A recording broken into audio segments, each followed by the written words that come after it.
Hello everyone, this is Kanupriya and welcome to beyond teachings.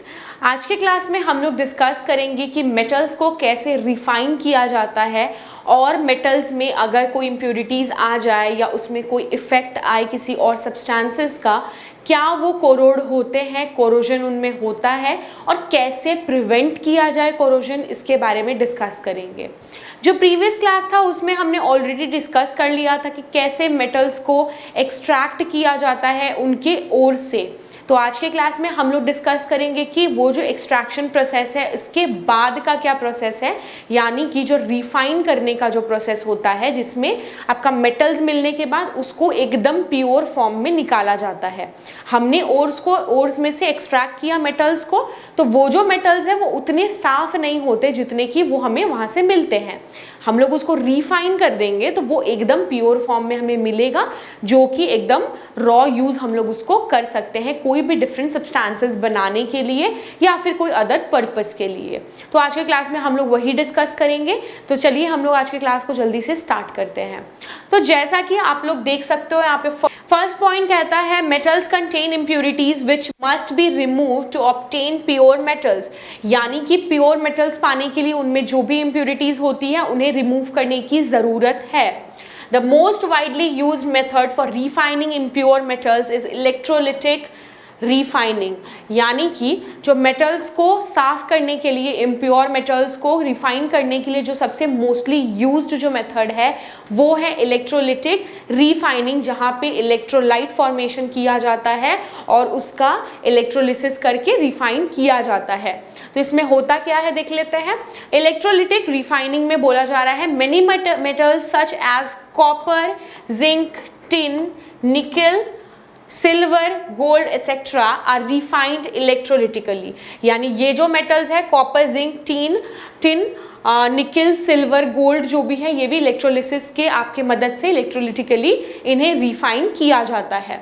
In this process the impure metal is made the anode, यानी कि जो आपका electrolytic process में आपका anode और cathode use होगा। एनोड यानी कि आपका जो पॉजिटिवली चार्ज आपका इलेक्ट्रोड होगा और कैथोड यानी कि नेगेटिवली चार्ज इलेक्ट्रोड होगा। वो दोनों जो है आपके दो रॉड्स यहाँ पे लिए जाएंगे। जो आपका एनोड है यानी कि जो पॉजिटिवली चार्ज जो रॉड है उसमें क्या किया जाएगा, इम्प्योर मेटल को डाल दिया जाएगा, इम्प्योर मेटल को डाल दिया जाएगा। और जो आपका नेगेटिवली चार्ज जो आपका कैथोड है उसमें क्या किया जाएगा, वहां पे डाला जाएगा thin strip of pure metal, यानी कि जो नेगेटिवली चार्ज जो इलेक्ट्रोड होगा यानी कि कैथोड होगा उसमें कोई भी एक प्योर मेटल को डाल दिया जाएगा। क्लियर। दो रॉड्स लिए जाएंगे, एनोड एंड कैथोड।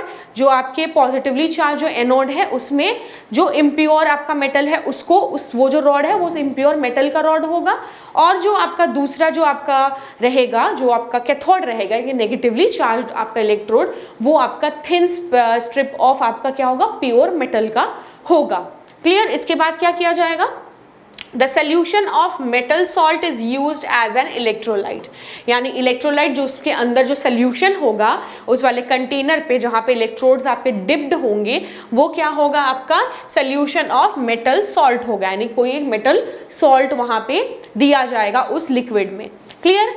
यहाँ पे बोला जा रहा है on passing the current through the electrolyte the pure metal from the anode dissolve in the electrolyte. अब एनोड यहाँ पे ये था जहाँ पे इम्प्योर मेटल आपका उस एनोड में इम्प्योर मेटल था, यानी कि जो इम्प्योर मेटल से बनाया गया था एनोड। तो उस एनोड में से जो इम्प्योर सब्सटेंस है लेकिन उसमें प्योर और इम्प्योरिटीज दोनों मिक्स है, तो जो प्योर पार्ट है यानी कि जो प्योर मेटल है वो उसमें से डिजोल्व होके क्या हो जाएगा, आपके इलेक्ट्रोलाइट में मिक्स हो जाएगा, यानी कि उस लिक्विड में जिसमें वो डिजोल्व है उसमें जाके वो मिक्स हो जाएगा। क्लियर। इसके लिए हम लोग डायग्राम एक बार देख लेते हैं। ये इसका डायग्राम है। इसमें आप देखिए कैथोड है और एनोड है। जो आपका एनोड है यानी कि जो आपका पॉजिटिवली चार्ज इलेक्ट्रोड है इसमें जो है आपका इम्प्योर मेटल डाला हुआ होगा, इम्प्योर मेटल का ये बना हुआ है, और कैथोड जो है वो प्योर मेटल है। तो जब हम लोग इलेक्ट्रिसिटी या करंट जब हम लोग इस लिक्विड में पास करेंगे तो क्या होगा, इसमें जो भी इम्प्योरिटीज जो थी उसको हटा के जो प्योर मेटल है वो आपका इस लिक्विड में मिक्स हो जाएगा। यानी कि कॉपर का अगर है, कॉपर अगर मेटल का वो इम्प्योर कॉपर है तो वो कॉपर जो है वो उस लिक्विड में डिसॉल्व हो जाएगा। क्लियर, वो कॉपर जो आपका रहेगा इम्प्योरिटीज वहीं पे रहेगी और कॉपर जो है वो इलेक्ट्रोलाइट में डिसॉल्व हो जाएगा। क्लियर, इसके बाद का पॉइंट क्या बोला जा रहा है, उसके बाद बोल रहे हैं N equivalent amount of pure metal from the electrolyte is deposited on the cathode. यानी कि ये जो आपका था यहाँ पे जो आपका मिक्स हो गया, प्योर जो आपको सब्सटेंस था यहाँ पे मिक्स हो गया आपके इलेक्ट्रोलाइट में। अब इक्विवेलेंट अमाउंट जितना ये यहाँ से पास होके यहाँ आ रहा है, यानी कि जो आपके एनोड से आपका पास होके इलेक्ट्रोलाइट में जितना अमाउंट ऑफ कॉपर या प्योर मेटल जो है वो डिसॉल्व हो रहा है, उतना ही अमाउंट ऑफ आपका जो प्योर मेटल है वो जाके डिपॉजिट किस में होगा, कैथोड में जाके डिपॉजिट होगा। यानी यहाँ पे दो प्रोसेस है, पहले यहाँ से आया प्योर सब्सटेंस लिक्विड में और फिर ये लिक्विड से जा गया कैथोड में। क्लियर, एनोड से कैथोड में जाने का ये प्रोसेस है उनका। इसके बाद जो पॉइंट है वो बोलता है the soluble impurities go into the solution whereas the impure impurities settle down on the bottom of the anode and are known as anode mud। यानी कि यहाँ पे आप देख सकते हैं यहाँ पे एनोड मड दिख रहा है, यानी कि जो आपका इम्प्योरिटीज है, अब इम्प्योरिटीज भी जैसे मेटल डिसॉल्व हो गया आपके इलेक्ट्रोलाइट में, वैसे ही इम्प्योरिटीज जो होंगी वो भी आपके लिक्विड में डिसॉल्व हो जाएगा। कुछ इम्प्योरिटीज जो होंगी वो आपके इलेक्ट्रोलाइट में डिसॉल्व हो गया और जो डिसॉल्व नहीं हो पाए वो क्या हो जाएंगे, बॉटम में जाके डिपॉजिट हो जाएंगे, जिसको कि हम लोग एनोड मड बोलेंगे। एनोड मड इसलिए बोल रहे हैं क्योंकि वो एनोड में ही वो इम्प्योरिटीज थी और एनोड से वो आपके लिक्विड में आया और लास्ट में डिसॉल्व हुआ, इसीलिए हम उस इम्प्योरिटीज को एनोड मड बोलेंगे। इम्प्योरिटीज अलग हो गया और जो आपके प्योर मेटल जो था वो आपके कैथोड रॉड में जाके आपका डिपॉजिट हो गया और हम उसे चाहेंगे तो उसे रिमूव करके प्योर मेटल को हम लोग फाइंड आउट कर सकते हैं। तो ये पूरा प्रोसेस था इलेक्ट्रोलिटिक आपका रिफाइनिंग का। क्लियर, तो इलेक्ट्रोलिटिक रिफाइनिंग करने के बाद प्योर मेटल हमें फाइंड आउट हो जाएगा। तो यहाँ पे आपका एक्सट्रैक्शन का जो पूरा प्रोसेस था वो कंप्लीट हो जाएगा। हमने स्टार्ट क्या किया था, हमने स्टार्ट किया था कि जो ओर्स को हमने माइन करके निकाला, देन उनका एक्सट्रैक्शन किया according to different reactivity of metals, और उसके बाद हमने क्या किया, रिफाइन करके प्योर मेटल्स को ऑब्टेन कर लिया। यहाँ पे खत्म होता है। देन जो नेक्स्ट टॉपिक है वो है आपका कोरोजन। कोरोजन का मतलब होता है, जैसे आपके मेटल्स आपने देखा, ठीक है, आपके घर के आसपास मेटल्स आपने देखा होगा, कुछ मेटल्स ऐसे होंगे जैसे आयरन का, अगर आयरन के कुछ सामान है लाइक खिड़की अगर है या विंडोज़ है, डोर्स है या फिर गेट्स है या और भी बहुत सारे चेयर्स अगर है, तो उनको अगर आप लोग बारिश के सीज़न में घर से बाहर अगर रख दोगे तो आप देखोगे कि एक जो आपका ब्राउन कलर का एक सब्सटेंस जो है वो एक लेयर बना लेता है उनके ऊपर। ये जो लेयर है आपका, इसको ही हम लोग क्या बोलते हैं, कोरोजन बोलते हैं। आयरन के केस में उसे हम रस्टिंग बोलते हैं या रस्ट बोलते हैं। डिफरेंट मेटल्स में भी ये चीज़ें होती है, ये सिर्फ आयरन में नहीं होता, लोहे में नहीं होता है, सिल्वर में भी होता है, कॉपर में भी होता है, डिफरेंट मेटल्स में होता है। डिफरेंट मेटल्स में ये जो रस्ट का कलर या फिर जो कोरोजन का कलर मैं कह लूँ, उसका कलर डिफरेंट होता है। क्लियर, तो यही है आपका कोरोजन। कोरोजन होने के लिए जो आपके कुछ वहाँ पे आपके डिफरेंट आपके कंडीशंस ज़रूरी है, जैसे कि एयर होना चाहिए, मॉइस्चर होना चाहिए, तब जाके ये होगा। कि ऐसे ही नहीं होगा, घर के अंदर अगर रहेगा जहाँ पे मॉइस्चर नहीं मिल रहा है, पानी नहीं है और एयर वहाँ पे साथ में नहीं रिएक्ट कर रहे हैं, तो यहाँ पे कोई भी कोरोजन नहीं होगा। लेकिन जैसे ही मॉइस्चर एंड एयर वहाँ पे आपका उस मेटल के कॉन्टैक्ट में आएंगे तो वो क्या हो जाएगा, कोरोजन हो जाएगा। क्लियर, अब कोरोजन के बारे में हम कुछ चीजें डिस्कस कर लेते हैं। Like first point says silver articles become black after some time when exposed to air. जैसा कि मैंने आपको बताया, आपके जो रस्टिंग जब होता है किसमें, आयरन में, तो वो क्या हो जाता है, ब्राउनिश रेडिश ब्राउन कलर वहाँ पे आ जाता है। लेकिन in the case of silver, यहाँ पे बोला जा रहा है जो सिल्वर के आर्टिकल्स, यानी कि अगर आपने सिल्वर की ज्वेलरीज पहनी है, वो जैसे ही एयर के कॉन्टैक्ट में आते हैं वो ब्लैक कलर के हो जाते हैं, वो काले पड़ जाते हैं। ये अक्सर आप लोगों ने देखा होगा, अगर आपने कोई चेन पहना है, उसी पहन के अगर आप लोग नहा रहे हो या फिर पानी के कॉन्टैक्ट में आ रहा है तो उसका कलर ब्लैकिश हो जाता है। This is because it reacts with sulfur in the air to form coating of silver sulfide। जैसे कि आपके आयरन के केस में था, वो आपके ऑक्सीजन के कांटेक्ट में आके रस्ट होता था, यहाँ पे वो एयर में पाए जाने वाले सल्फर के कांटेक्ट में आके सिल्वर सल्फाइड बना देता है।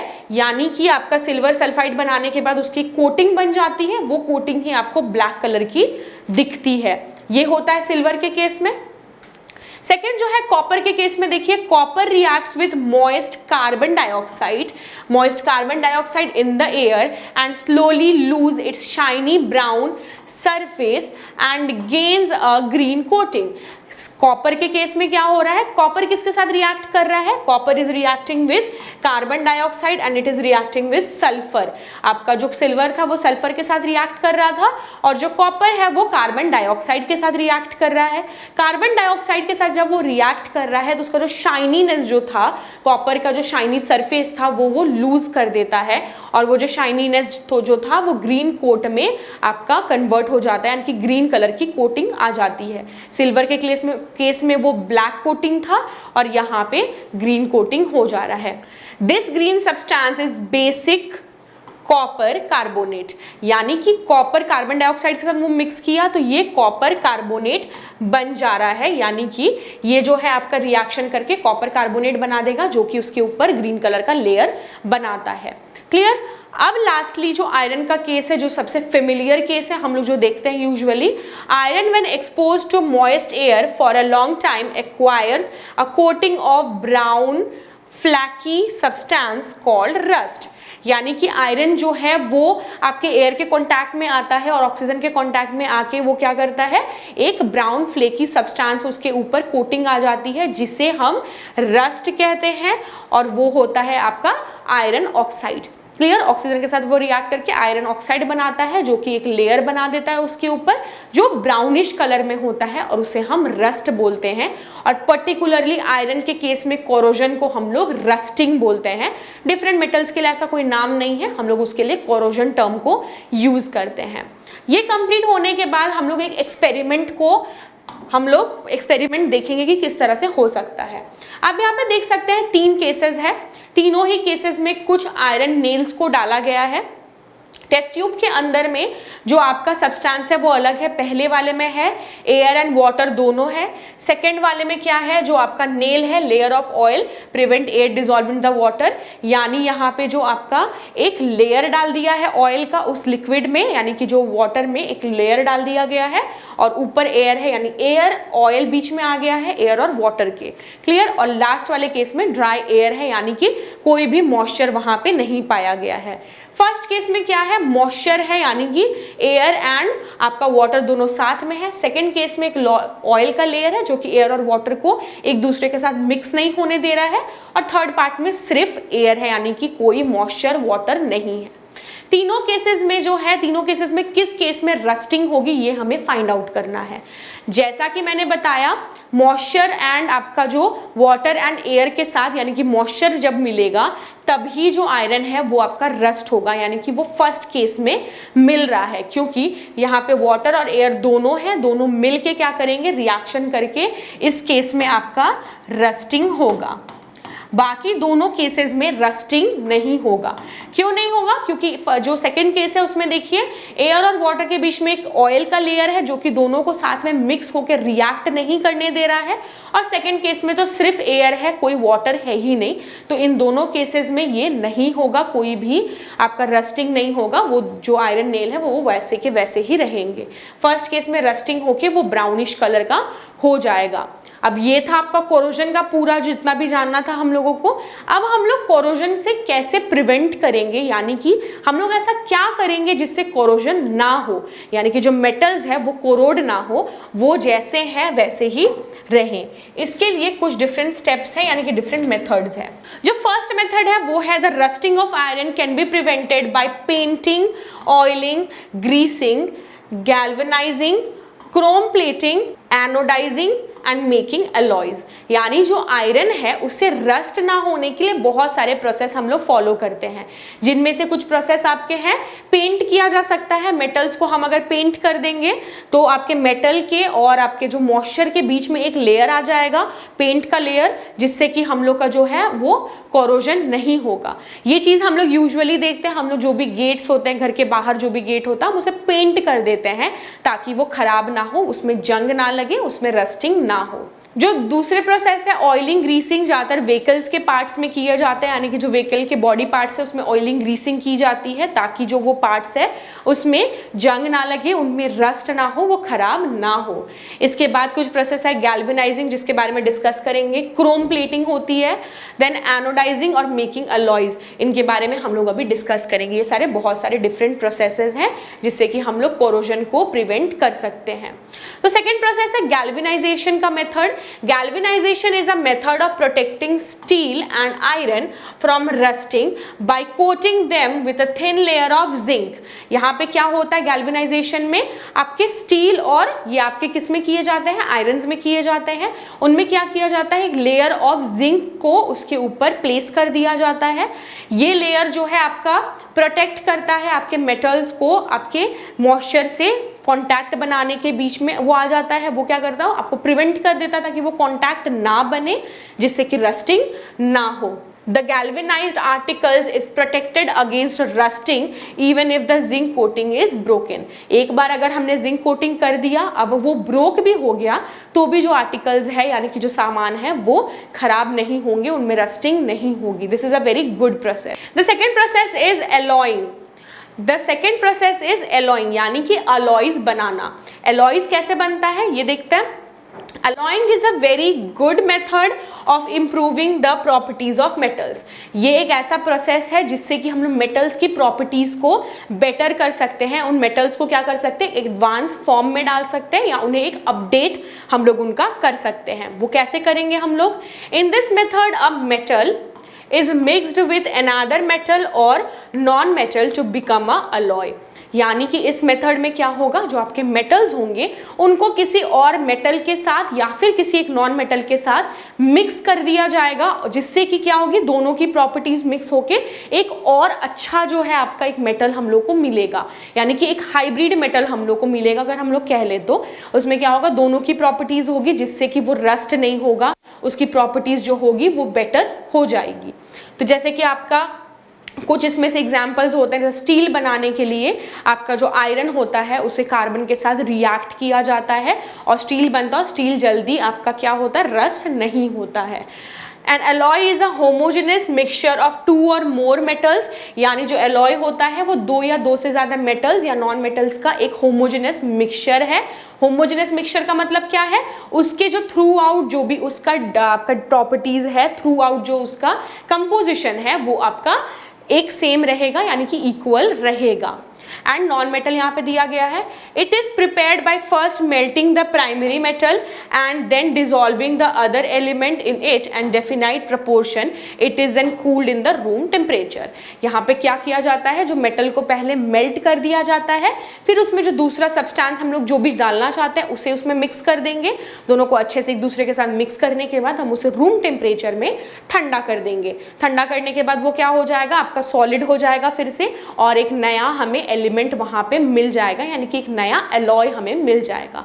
तो ये थे गैल्वेनाइजेशन और एलॉइंग का प्रोसेस। इन दोनों प्रोसेस से ही हम लोग मेटल्स को क्या कर सकते हैं, रस्टिंग होने से बचा सकते हैं या कोरोजन होने से बचा सकते हैं। यहाँ पे मेटल्स एंड नॉन मेटल्स का पूरा चैप्टर खत्म हुआ आपका।